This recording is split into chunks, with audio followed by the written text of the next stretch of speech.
Я как-то раз приехал к родителям с бабушки. Они говорят: Семен, иди спать 2 часа ночи. Да-да, 2 часа ночи.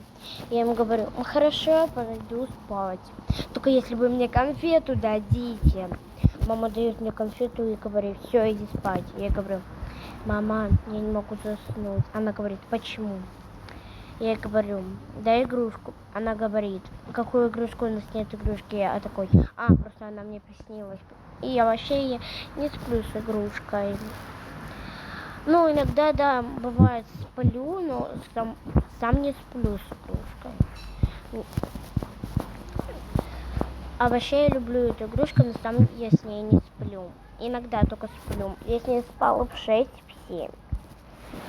А сейчас у нее 8. И, короче, она говорит: все, ложись спать. Я такой: сплю, не могу уложиться. Бежи, паук.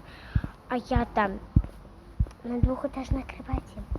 Я такой падаю, выбегаю в подъезд, кричу.